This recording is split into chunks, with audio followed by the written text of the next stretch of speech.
대통령실 출입하는 정치부 황재영 기자 나와 있습니다. 어서 오세요. 예.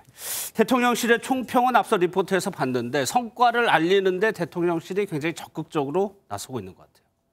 네, 오늘 자료에서 가장 눈에 띄는 곳은 이 한일 관계가 역대 최악으로 치달아왔다. 이런 문장이었습니다. 예. 그만큼 부족해 보일 수는 있지만 미래를 위해 분위기를 전환하는 첫걸음이었다. 이 점을 대통령실이 강조하고 있는 것으로 보입니다. 사실 한일 관계는 감정적인 부분이 많이 작용하는 곳 아니겠습니까? 그래서 여론도 굉장히 중요하기 때문에 지금의 비판을 딛고 관계 회복을 성과로 보여주겠다.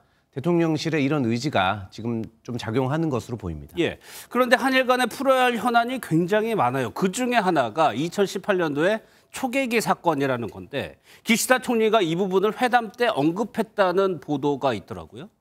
네, 일본 언론이 지금 연일 정상회담 내용에 대한 자세한 보도를 하고 있는데요. 우익 성향의 산케이 신문은 지난 2018년 레이더 초계기 사건을 기시다 총리가 회담에서 거론했다. 이렇게 보도했습니다. 해당 사건은 이 2018년 12월에 우리 해군 광개토 대왕함이 함정 근처에 있는 일본 해상자위대 초계기를 향해 사격 통제 레이더를 조준했다. 이렇게 일본 측이 항의하면서 알려졌는데요. 예. 우리 군은 오히려 이 일본 초계기가 이 함정 근처에서 저공 위협 비행을 했다. 이렇게 반박하면서 당시 한일 간 갈등이 굉장히 컸고 지금도 양측 입장의 평행선을 달리면서 해결이 되지 않은 건입니다. 예. 그러면 윤석열 대통령이 회담 중에 이 사건에 대해서 언급을 했다고 하나요? 네, 산케이 신문은 윤 대통령이 서로 신뢰관계에 문제가 있어 발생한 건이다. 신뢰가 생기면 주장을 조화시킬 수 있다. 이렇게 말했다고 보도를 했는데요. 이게 맞는지 대통령실 핵심 관계자에게 물어봤습니다. 이 관계자는 회담 내용을 일일이 다 이야기할 수 없다면서도 레이더 초계기 사건은 앞으로 양국 신뢰가 쌓이면 발생하지도 않을 문제일 것 이렇게 평가했습니다. 예. 그러니까 회담 내용이 이렇게 자세하게 알려지는 건 사실 좀 드문 일입니다. 정상 간 회담은 더욱 그런데요. 그렇죠. 또 하나 주목해야 될 점은 일본 제1야당인 이펀 민주당의 이즈미 겐타 이 대표도 윤 대통령을 만난 자리에서 초계기 사건을 자신이 얘기했다. 이렇게 말을 했고 윤 대통령이 그때 아무 대답하지 않았다. 이렇게 좀 브리핑을 했다는 점입니다. 예, 황 기자가 얘기한 대로 이번 회담에서 언론뿐만 아니라 윤석열 대통령을 만났던 정부 관계자, 정치권 관계자 자세하게 얘기를 하고 있는데 이유가 있습니까? 네, 앞서 말씀드린 이 겐타 대표가 사실은 이 위안부 소녀상 권린 문제도 꺼냈다. 이렇게 스스로 말을 했고요. 역시 윤 대통령을 접견한 스가 전 총리 등 일본 정치인들은 후쿠시마 오염수 처리 문제도 이해를 해달라. 이런 말을 했다. 이렇게 스스로 좀 밝히고 있습니다. 예. 이에 대해서 윤 대통령이 과학적 견해가 중요하다는 답을 했다는 것으로 또 이 보도를 같이 하면서 이렇게 말을 했는데요.